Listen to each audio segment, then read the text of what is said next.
Hello, everybody. You're very welcome to the first edition of Ulysses for the Rest of Us, which will be presented by your host here, Conor Habib, who I'll be handing over to in a moment. My name is Benedict Schlepper-Connolly. I'm the digital curator at Molly. And I suppose just a couple of things to get us started this evening. First of all, this is your host, Conor Habib, author, activist, and podcast host. And we're delighted that Conor is presenting this book club over the next few months. And I think we're all going to have a great time reading Ulysses. Conor will be speaking about episodes 1, 2, and 3 of Ulysses this evening, and you can always find what we're covering in the next book club online at Molly's website. Molly/Ulysses book club is the link, and that'll give you a whole range of resources, audio walkthroughs, and lots more. So that's molly.ie/Ulysses book club, and we'll be posting that link in the chat throughout. Just to let you know, there's a couple of functions here. There's obviously a chat function. I can see lots of you saying hello there already. That's brilliant. If you have any questions, you could pop those into the little Q&A function there, and we might not get to a huge number of them, but Conor might be able to address some of them throughout the evening now. So just before I go, I would like to just say we have a special discount on Molly membership running for the duration of this book club. So if you go to molly.ie/membership and enter the discount code Ulysses, that should be easy enough to remember. That's just Ulysses. You'll get 10% off Molly membership there. And it's a really good way of supporting programs like this and basically what enables us to do it. So please do become a Molly member wherever you are in the world. And with that, I think I'll hand over to Conor and enjoy the evening, everybody. All right. Thanks, Ben. Hello, everybody. Wow. So I just have to say before we start, I'm really excited to be doing this. So if you didn't catch the interview where I acted a little giddy, I'm just very happy to be doing this here in Dublin, talking about my favorite book on my favorite island. So hello. Here's what I'm going to do. I'm going to talk about each chapter sort of governed under a theme that was important to me. So if you look at all the books on Ulysses, they'll tell you what, episode of the Odyssey that they correspond to, all that kind of stuff. But with these episodes 1, 2, and 3, I'm coming up with the things that meant something to me. And I encourage you to maybe think over each section of the book as what did this drum up in me? Even if it was just frustration, that's fine. But what did it make me think about? Use each chapter as a sort of springboard for discussion. So rather than, for me, the whole thing is not about sort of nitpicking and finding the correct meaning, but rather where did this send my mind? What did this inspire in me? What made this exciting for me? And, we'll see, maybe even some of you were able to do that with the infamous chapter 3 or episode 3. We'll get there. So we're talking about 1, 2, and 3. And now I know actually some of you might even have an edition of the book that doesn't even have it broken down into those kinds of discrete episodes. So hopefully you do. But if not, there's all ways to sort of look up what I'm talking about when I say 1, 2, and 3. Okay, so I'm going to talk about the themes of chapter 1 first, talk about it a bit. Then I'm going to talk about chapter 2, chapter 3, but each under a theme. The first theme I want to talk about is this idea in chapter 1 of formative forces. Okay, so what I want to just pay attention to here is this massive book begins by attending to forces that shape our lives. This first chapter sets the stage for the book, but not as novels usually do. Instead of just establishing the characters, giving the expository information, all that kind of stuff, we have instead a depiction of all the forces that shape the world through the characters and through their simple actions. And these are particularly the forces that shape the lives of people in Ireland at the time. It's a sort of genesis, in the Bible, the sort of making of the world that we're about to enter into and walk through. It shows us and I'll go through these, but it shows us the government, the state, shows us the church, it shows us the imperialism of the British Empire, it shows us an Irish sort of longing to rebel, and more. So let me tell you what I mean. All right, we start with the word stately. I mean, what a great opening line. Stately, plump.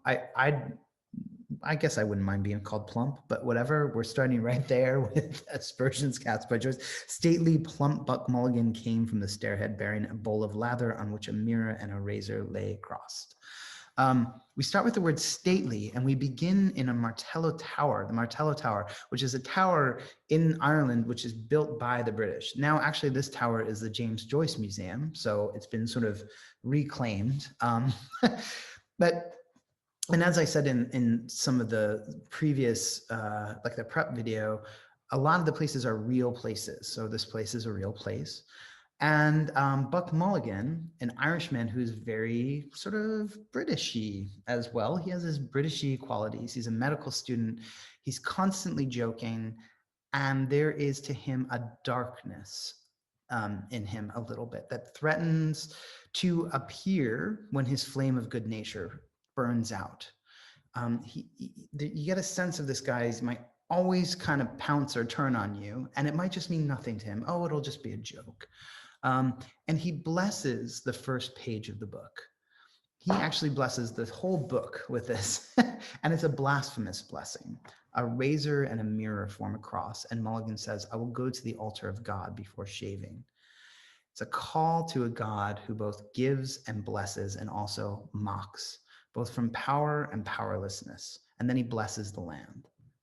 So we already have the state, the stateliness, the Martello Tower, the imperialism. We have the church, we have God. We have an Irish person who is also sort of this hybrid, has these English qualities, and also is thinking about Greece all the time. We'll talk about that in a minute. So when Stephen Dedalus, who is one of our mains, wakes up, we get the first mixing of thought and object that I mentioned. Chrysotomos. So remember I said one of the most difficult things about Ulysses is that it doesn't tell you when someone's sort of thinking something, when something's being seen, when something's an event, when it's an inner event, all that kind of stuff. So chrysotomos. A lot has been made of this word. It means golden mouth.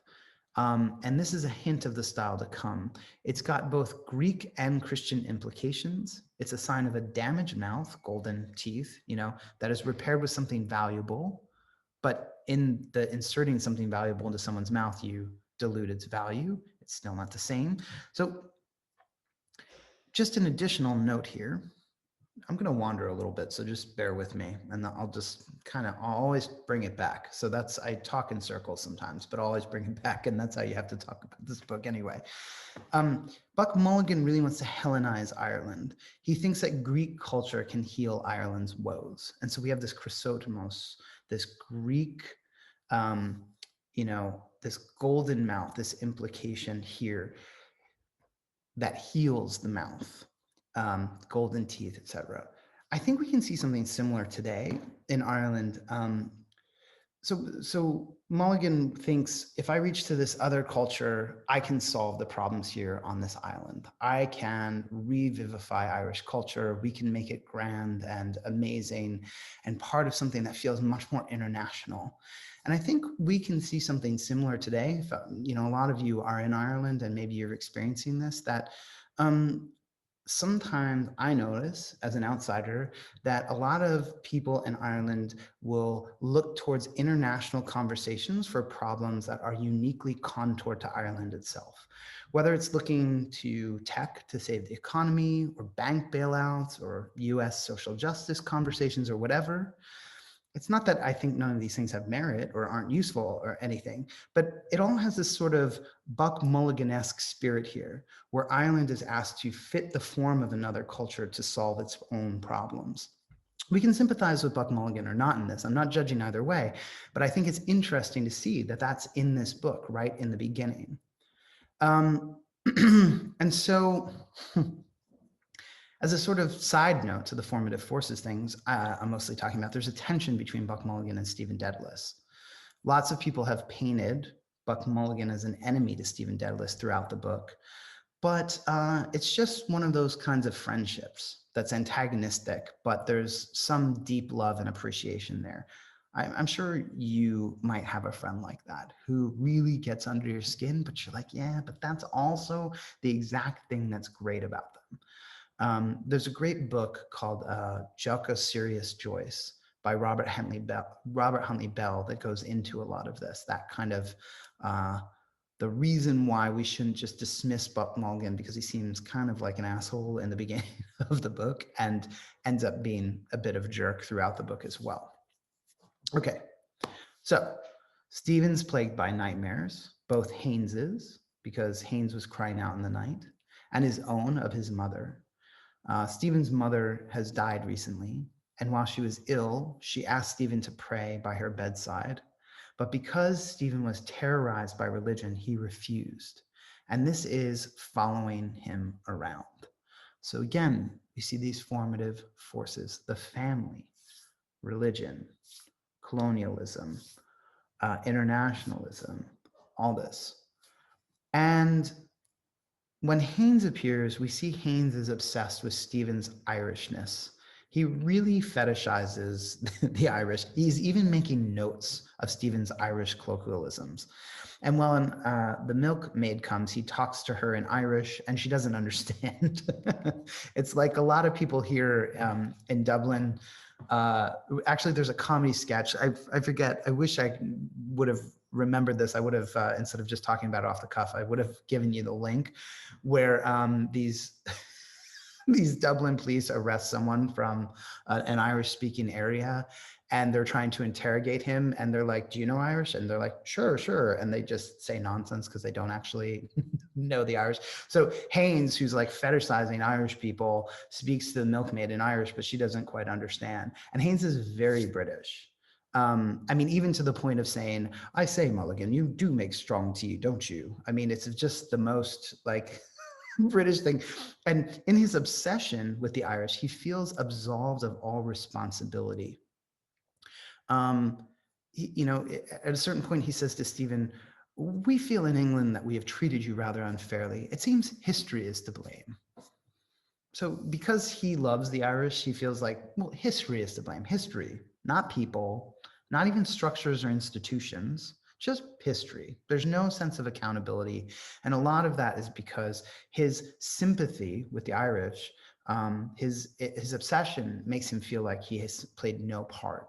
And doesn't have to take into account what's happened in these imperialist gesture and campaign.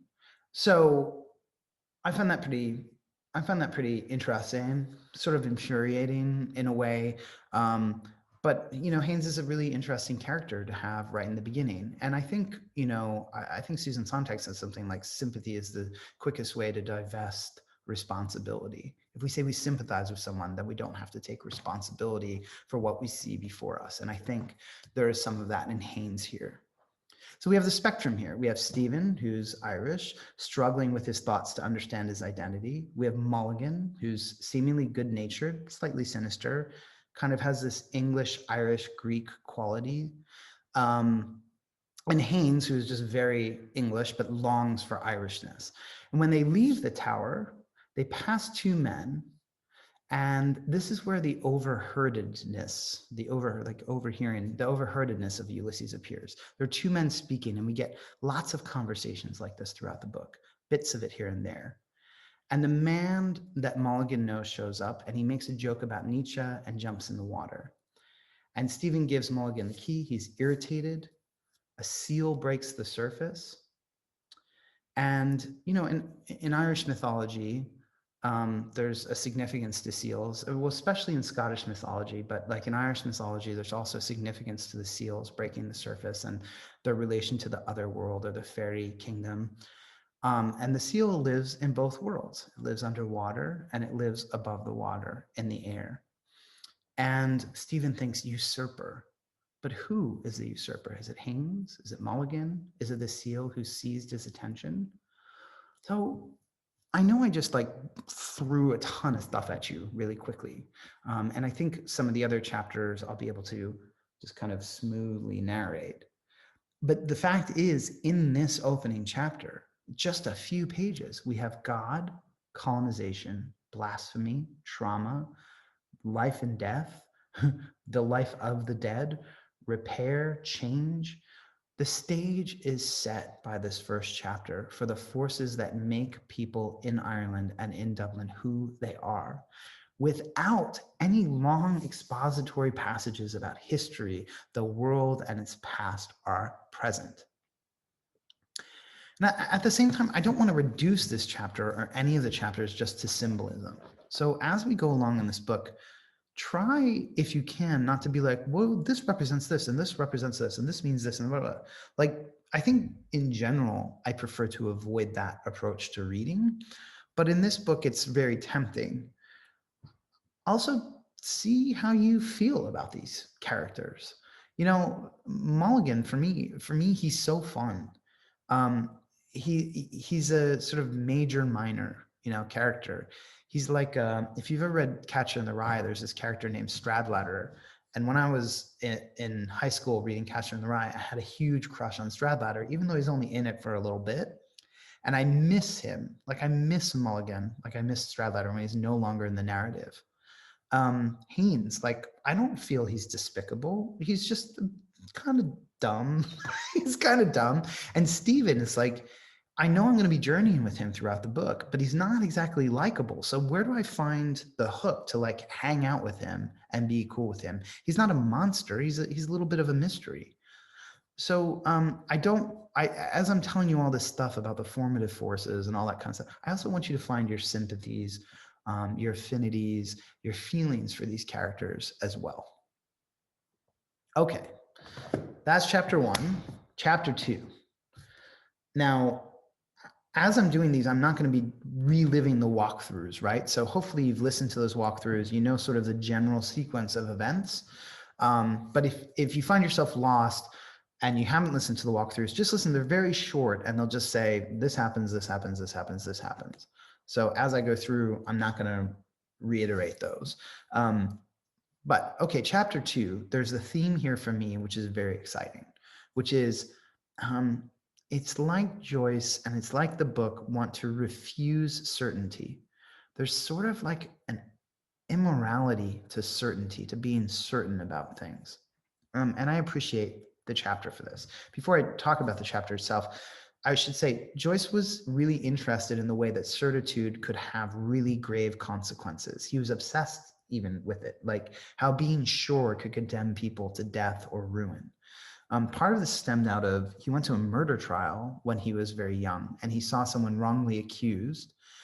And that case actually, along with many other court cases, come up in the book.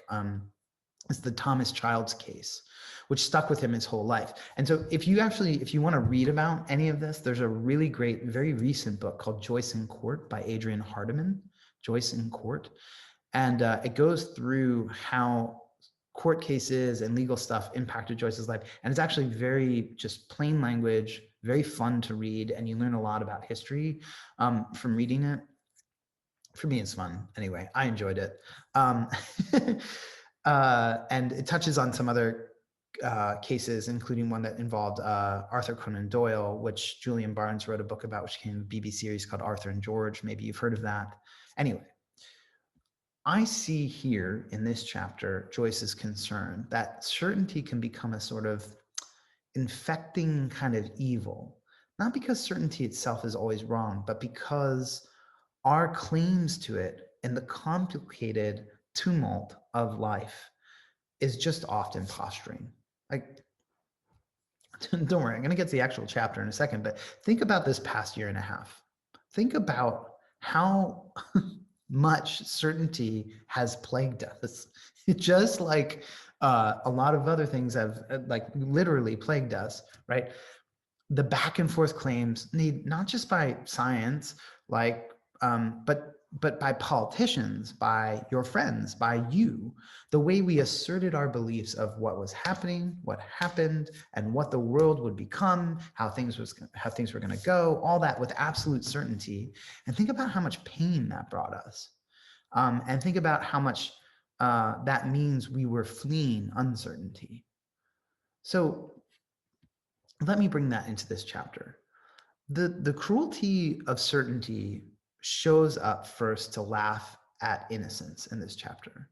When Stephen asks his students about the Greek general Pyrrhus, and everyone laughs when someone when someone says the student says appear, like appear, in the water. Stephen makes a comment that appear is a disappointed bridge, like it's a bridge that doesn't go all the way, but they don't get it. So it starts with this kind of like innocence and ignorance. And Stephen sees that his students are a little restless, and they ask for a ghost story, which is interesting because Stephen's life has really just been a ghost story. Whether it's what he just dealt with, in his mind with his nightmares, what dealt with his mother, the presence of the dead, all that kind of stuff. So Stephen sees that they're a little restless, so he gives them a riddle. And I had the museum sent out an email that had a link to a podcast called Blooms and Barnacles that did a whole episode on this riddle, because this riddle is a real mind bender. It's not, I don't even know what it is, but here, the riddle is: the cock crew, the sky was blue, the bells in heaven were striking 11. 'Tis time for this poor soul to go to heaven. Okay, that's, first of all, that's not a riddle. It's just a verse, so it's a little confusing. And then it's nonsensical. It's not really figure outable, and they're all like, "What? What are you talking about?" And what Stephen's showing them is you can't know everything. Even when they have the answer, he gives the answer, which is very bizarre. And if you don't remember it, I'm just going to let you look it up.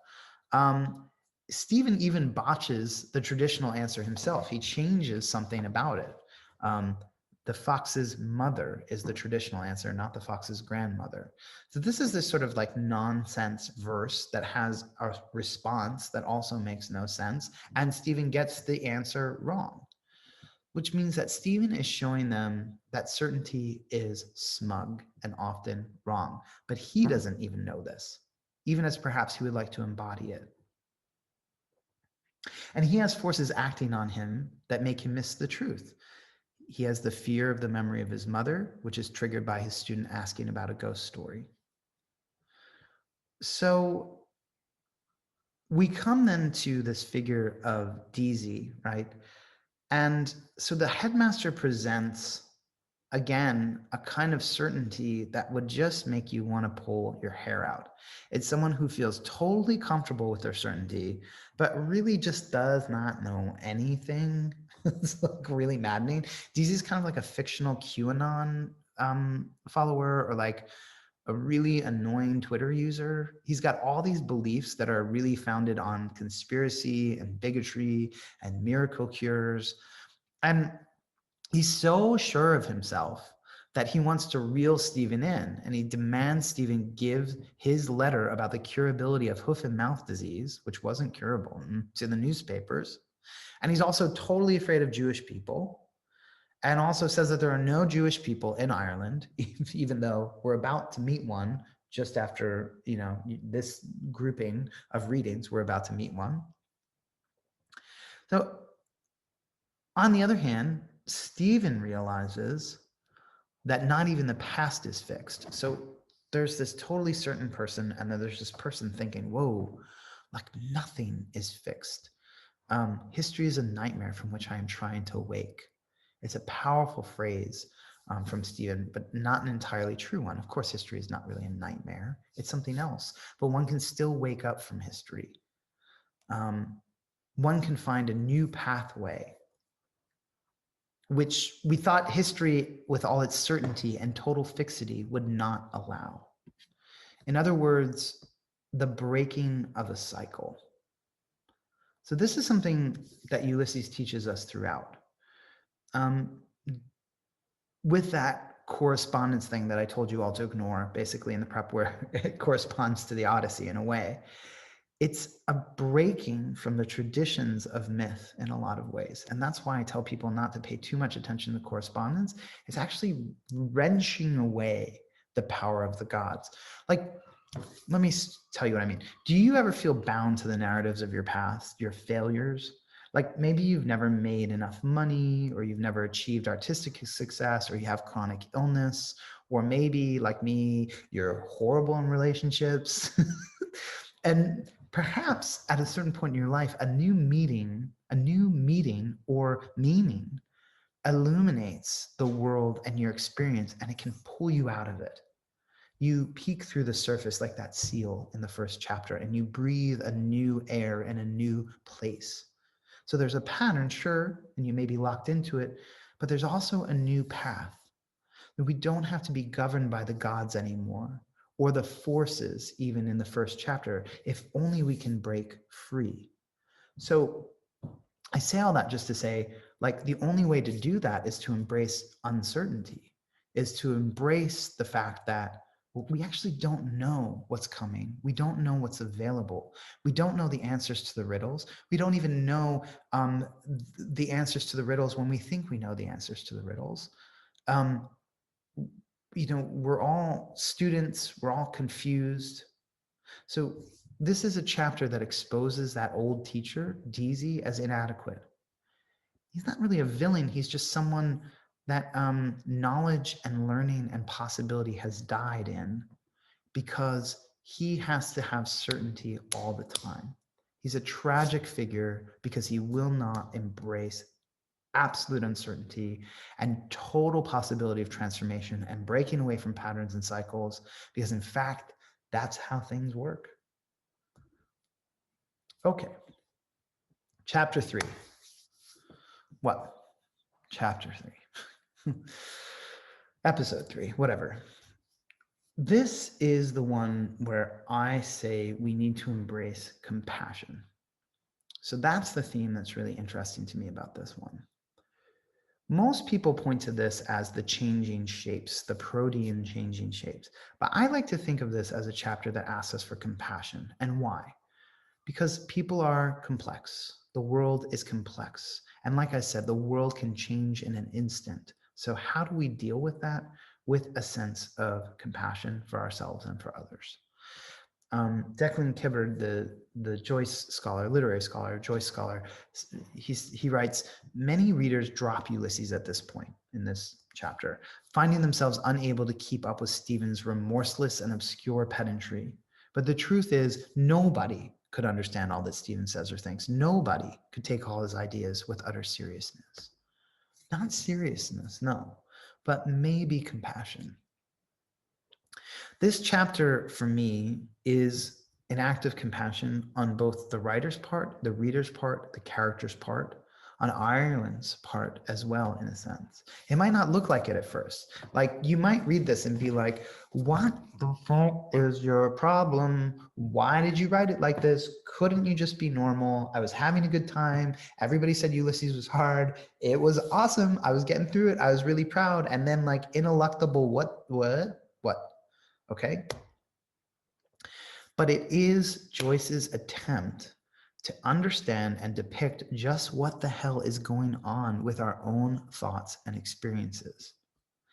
And he's examining what our thoughts and experiences and perceptions do to the world, how they alter it. So let's start with that first line where you realized you were in the shit. Ineluctable modality of the visible, at least that if no more, thought through my eyes.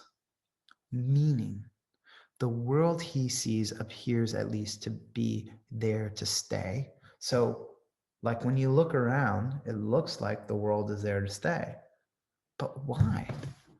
Why is it like that? Why is the world like that? Shouldn't we be able to transform the world?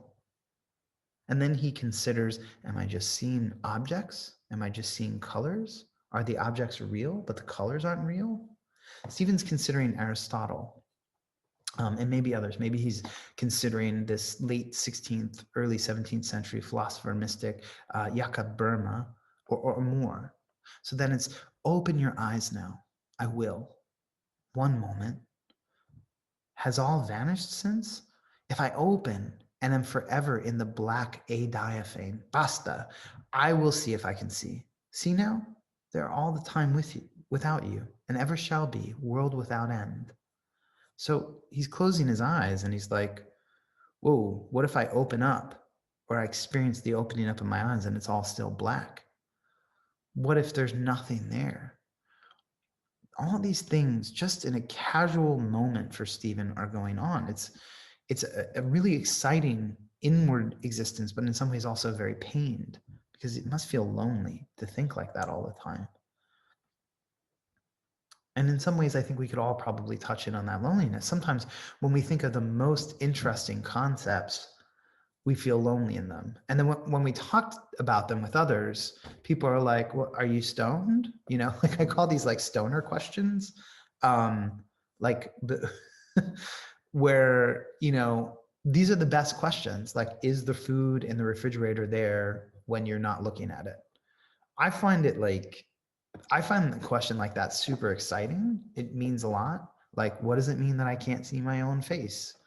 All these kinds of things. I find those very exciting questions, but they can be very lonely because you bring them to other people and they're like, Connor, it's Friday night and that's depressing, right? So it's Thursday night tonight, so I can't talk about it with you all. Anyway, Stephen muses over whether or not the world will be visible when he opens his eyes, the adiaphane, the non-perceivable. What if all there is the non-perceivable? But then he gets sick of himself, he opens his eyes, and it's all still there. Or is it still there? It's still a question. The world does and does not seem to depend on us. That's what the opening means. There's this great line from this 17th century Catholic mystic, Angelus Silesius, and he once wrote, God without me cannot create a worm. If I hold not with him, it and creation self would die. Meaning, like, it's only there because I see it. What are the implications of that? And this seems to be what's at stake with Stephen, is the world there if I'm not looking. I can't prove it. I can't prove that the world's there when I'm not looking at it, as much as I want to. So deeply, this chapter is a chapter of thought affecting things. Okay? So first your own thought, trying to have a handle on what's happening in the book and these lines, and finding it is having trouble living in the flow of transformation, one thing to the next. So what do I mean by that? Like a friend of mine who's a poet, Yasuta Sriharan, she said that no was her first word as a child, and that word continued throughout her life until it taught her poetry. In other words, someone would say, this is a table, and she would say, no. And that is a poet's impulse to say, that's not a table. I have my own way of describing that. And I have my own involvement, and I transform things when I think about them, when I look at them. So Stephen is here, and he's saying, I'm going to try to experiment with this. What is reality? And just casually, I'm just going to do it. And at the same time, the book is demanding that we experiment with our own thoughts. What the hell is going on? And the only way to get through this is to sort of have compassion for Stephen experimenting with reality as we're having compassion for ourselves, dealing with the difficulty of these passages. It's a lot. I know it's a lot. When we read thoughts in books, they're so clean usually. Like, or like if you ever see like telepathy in a movie, it's like someone does this and they like think into someone's thoughts and they're like, you know, like go get me a sandwich from the store. I don't know. Like if I had telepathy, that's probably what I would tell people to do. Bring me food. But like thoughts, of course, they're not that clean. I mean, they're very jumbled and they have all these things intersecting with them and getting, you know, also weird, but they're confusing even to us. And that is much closer to how thought works. Confusion, threads joining together. And so for someone who's an artist or an intellectual who's confused and seeking something, this is actually a really appropriate and real way to describe the thought process of just walking down the street. These two philosophers that I love, Gilles Deleuze and Felix Guattari, they wrote in this book called What is Philosophy? They wrote, to think is always to follow the witch's flight. To think is always to follow the witch's flight. Like this erratic, magical, weird, threatening, intense, sometimes evil, sometimes powerful pattern that seems to not make sense.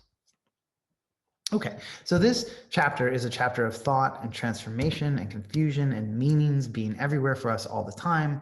The first chapter gave us the forces that compose and sometimes overwhelm us. The second condemns certainty, even when it comes to those narratives, those forces. And this one blows it all apart and shows us that meaning is everywhere, transformation is everywhere, thought is everywhere, it involves itself in everything. And Stephen is not exactly welcoming to his own thoughts. He argues with himself. He scolds himself constantly. Hooray for the goddamn idiot, he thinks, ridiculing his artistic efforts. And later, a dog starts running down the beach, and he's not amused. Stephen is not amused. Joyce himself was actually afraid of dogs. But he scolds himself for being afraid of this happy animal. And then he scolds himself thinking of Buck Mulligan as well. He saved men from drowning, and you shake at a cur's yelping. And still later, he intuits that we, the reader, are peering in on him. This is a really stunning moment so early in the book. Who watches me here? Who ever anywhere will read these written words? Who watches me here? Whoever anywhere will read these written words. If you've ever seen this movie, Vivre sa vie, it's Jean-Luc Godard's great 1962 film, Vivre sa vie. There's a moment where Nana, there's this moment of rest where everybody's dancing, and the main character, she just sort of looks to the camera and she just looks at you with this kind of joy. And it's not like Saved by the Bell. I don't know if you guys know Saved by the Bell. It's like 90s American teen sitcom where like the person turns to the camera and starts talking to the audience. But it's more this sort of gentle thing, like you can't tell if she's really meant to be looking at the viewer or not. And that's this line, who watches me here? Who ever anywhere will read these written words? It anticipates that our thoughts are involving themselves in the book and transforming the book into images, transforming the book into a narrative, transforming the characters' lives into stories that we're following. So, there's a sympathy from Joyce to us. He's like, look, the characters know you're going through this. Here we are, we're all lonely together. Joyce, Stephen, you, the book, and we've got to see each other and try to make meaning of each other. And so I love that moment of the book straining to read itself. At the end of the chapter, Stephen thinks about how his thoughts could be the difference between life and death. He imagines a drowning, one that recently took place, and he thinks of the bloated body. And the dead person is someone that Stephen couldn't save, but Mulligan could have. The difference between life and death for others is what we do with our own thoughts and how the thoughts unravel into our lives as action. So will we observe our own thoughts? Will we pay attention to them? Because it could mean the difference between life or death for somebody. If you see someone drowning and you're overwhelmed with the thoughts of, I'm going to drown too if I jump into it to save them. Well, first of all, you might be right, depending on the current, so that you might both die, but you might just be wrong. You might just be so afraid or overwhelmed by your own thoughts. And so it could mean the difference between life or death for that person. And I'm sure we could think of 100 other examples right now where our thoughts have such high stakes. And also, it doesn't do good to get stuck in them all the time because they're like, oh my God, my thoughts have such high stakes. So we have to mediate that part too. So then we have this line, this weird line. God becomes man, becomes fish, becomes barnacle, goose becomes featherbed mountain. He starts just thinking. We have this moment where anything can transform at any moment. You can see God in a man. You can see a dead man underwater breathing like a failed fish, and a goose can become a feather bed. And all along the side, the waves of that snot green sea are crashing against the shore again and again. And Stephen pulls snot from his own nose, re-echoing, the snot green sea. And he sees, oh, no, Mulligan's taken my handkerchief. So he wipes it on the stone, creating his own little sea coloring right there. So there's all this transformation. There's all this like clatter of thoughts, of mulling over them, of being messed up by them, of seeing how important they are, of seeing how they allow us to experiment in the world. And the only way through that, really, I think, as a reader of this book, is through an act of compassion, understanding that we all go through that we all have a terrible weight of destiny, and it's all in our heads at the same time. It's all just in our heads. So I think, look, I think that's it for these first three. And that's kind of how this is going to go. Basically, I'm going to show up and I'm going to be like, look, this is what I was thinking about. Maybe the things I'm thinking about are interesting for you guys. Maybe it gives you something to hold on to, or sends you in a new direction, or is exciting to you. Maybe there's some overlap, you know, maybe something was articulated that you wanted articulated. Or maybe you're like, this dude has no idea what he's talking about, and here's why. And that's fine too. I mean, don't tell me, but that's that's fine too. You can tell me if you get me a pint. I think like what, and so in future meetings, there's going to be maybe someone joining me every once in a while, guest, and all they're going to do, like a writer or someone else, maybe, I'm still sorting it all out, and all they're going to do is tell you about what the book means to them, why it was exciting to them, why it was valuable to them, just for a few minutes. But mostly it's just going to be me saying, these are the things that I think about when I read this book. So if I present you a sort of full presentation of, I read this book, I enjoyed it, these are the things that are meaningful to me, I hope that that empowers and enlivens you to have your own reading of the book and to find the threads that are interesting to you and that make you want to talk to people about it. Because all these things I could talk about forever. Maybe I probably talk too long about them anyway, but that's fine. This is the course that I'm running, so that's that.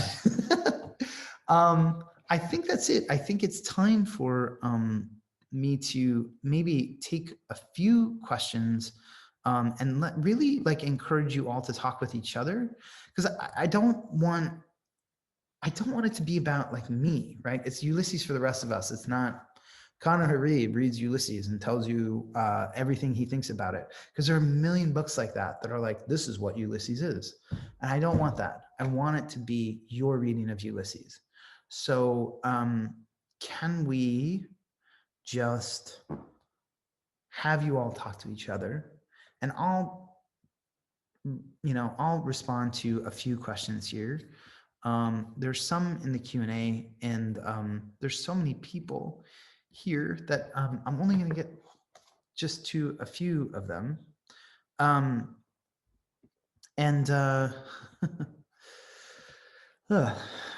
guess I'll look through it. Yes. Okay. So here's one. Is there any significant difference between the Bodley Head versus the, versus the Gabler edition? I started it with the former, but now have access to the latter. So this edition, the Gabler edition, here's why I recommend this, because there's a book called Ulysses Annotated. And if you see on the side here, well, maybe you can't see that, but like, see the little numbers? Those correspond to the annotation. So I think it's really valuable for that reason. And I think that there's just, like, it was helpful to me.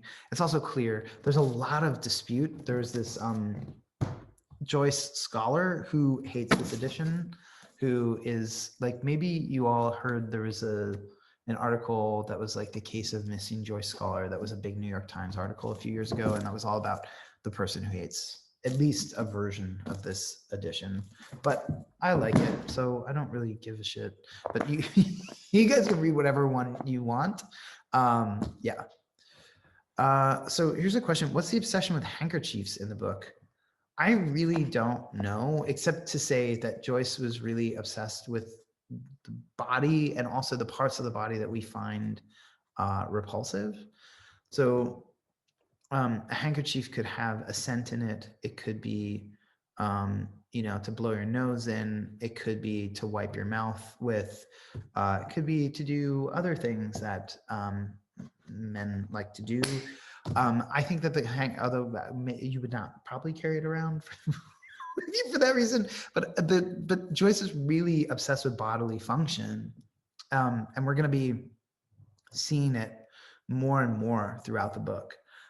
So I think, especially in the next chapter. Oh, I should say, in case you haven't learned, and I know some of you don't have episodes, but you're just gonna have to take it as I say it. For next time, 4, 5, 6, 7, and 8. 4, 5, 6, 7, 8. It sounds like a lot, but it's not that much. And as we get into 4 again, things get a little easier again. So 4, 5, 6, 7, 8 for next time. Okay. Pedantic, but how much do you think World War I affected Joyce's thinking? Quite a bit, actually. And it's really interesting. Joyce really despised, as far as I know, really despised the political field. It's not, that might sound surprising for someone who wrote so much about politics, but there was something about him that just couldn't accept that this was the way that the world worked. He said something like, I'm going to get this wrong. I have it written down somewhere, and I maybe even said in the prep video, but he said something like, the state, all artists are anarchists because the state is concentric and man is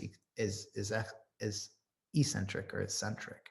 Like there was something about the individual human being that was always at war with the state.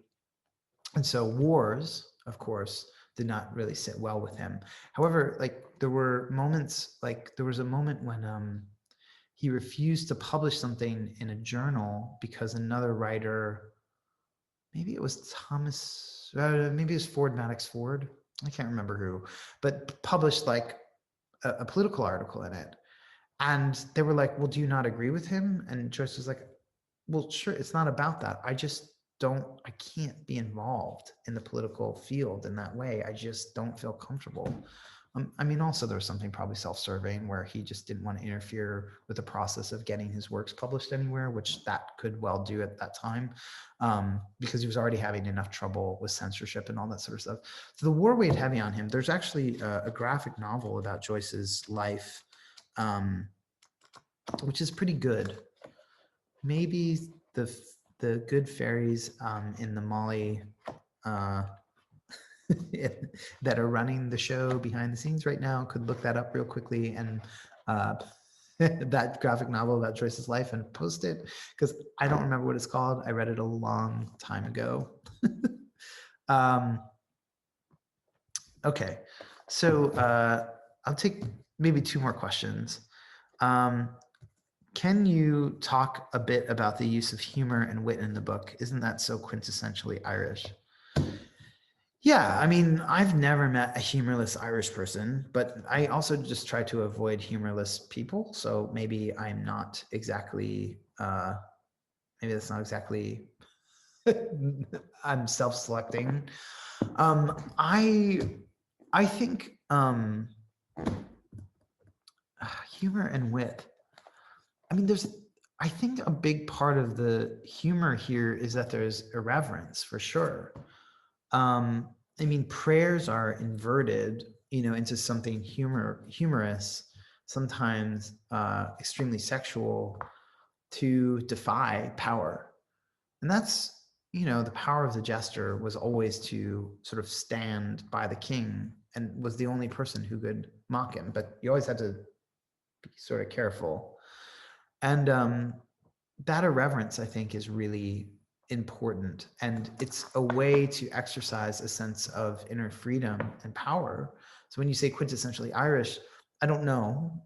I mean, I'm not sure. I can't speak for Irish quintessence, but I can say that, people who live under some occupation or have a history of it, tend to develop senses of humor. And part of that is to assert sovereignty. Let's see. Thanks everybody for saying all the nice things, by the way. That's really great. I can take maybe one more question and then I'm going to get out of here and leave you to chapter 4, 5, 6, 7, and 8. and leave you to talk with each other, like talk to each other about it, talk to your friends about it. Okay. So when you ask us not to look for symbolism, are you asking us to read it through a postmodern lens? That's interesting. No, I mean, I think postmodernism really leans towards symbolism of all sorts. So I wouldn't say the postmodern lens. I'm also not asking you to read it without symbolism. I'm just saying allow space for yourself to not do that. There's a really great story called The Girl Detective by Kelly Link. She's a short story writer in the US, a science fiction, sort of dark fantasy writer. She won the MacArthur Genius Award 2 years ago, I think. And she's been on my show, shameless plug, but whatever. I have a podcast and I actually like it. So yeah, anyway, Kelly Link was on the show, and she wrote this story called The Girl Detective, which is an absolutely bizarre story about a girl detective, like a Nancy Drew figure, going to hell and investigating a mystery in hell. And there are all these weird things that happen, and you might be tempted to like be like, well, this represents this and this represents this, blah, blah, blah. But like what you would miss is like this cool story. Or like there's a comic book writer named Grant Morrison, and he wrote this comic book series called Sea Guy. And so Grant has written like Justice League, Superman, Batman, X-Men, like all the really big comic books. And when I met Grant, I was like, look, I think Sea Guy, which is like this totally obscure, like just self-contained 3-issue comic that he wrote, I was like, I think that's the best thing he ever wrote. He's like, yeah, it is the best thing I ever wrote, but people didn't get it. And I was like, why didn't they get it? He's like, well, you know, there were scenes where like there were mummies, like mummies and bandages, going to war against the moon, like literally going to war against the moon. And people kept saying, what does that mean? The mummy's going to war against the moon. And he was like, it means that the mummies were going to war against the moon. Like there was no symbolism. And people have been so trained, and we're especially trained in our literary education as kids, as high schoolers, or whatever you guys call it here in Ireland. I still don't know. But like, I'd still getting a handle on the Irish education system. It's completely bizarre to me. I'm sure it makes way more sense than the US one, but whatever. We're so like taught to find the symbolism in stuff. We're so taught to like break things down and say, this means this, and this is foreshadowing and all that, that like we lose so much in that process. And it's not to say don't do it, but don't only do it. That's all I'm saying. So I'm not saying don't do something, but I'm just saying just don't only do that. Have a different kind of response. In some ways, it's actually not postmodern. It's pre-postmodern, but not quite modern. But, you know, again, I think Joyce maybe would not agree with what I'm saying for the purposes of his book, but you know, he's dead. So I'm just going to read it the way that I want to read it and ask you guys to read it the same way to enjoy it. So I think that's it, everybody. Thank you for all the nice things that you're saying. Thank you for all coming to hang out. And thanks for reading this book. You know, I'm reading it again too. I'm enjoying it again. And new things are coming up for me. So, you know, the last time I read it was 2 years ago. So I was like, well, better read Ulysses again as I do this. So I'm reading it with you. I'm a little ahead, I think, probably of everybody in this course. And of course, I've read it many, many times. But I'm just trying to sort of see what comes up this time for me. And yeah, so I'm excited to be in this group with you all. Anyway, thanks, everybody. I'll see you in 2 weeks, 4, 5, 6, 7, 8. And yeah, I think Molly's going to leave the chat open for a bit so you can talk with each other. So I know some of you are probably dropping off, but yeah, get into it. Hang out. Talk about a book. And that's it for me. Okay. Bye.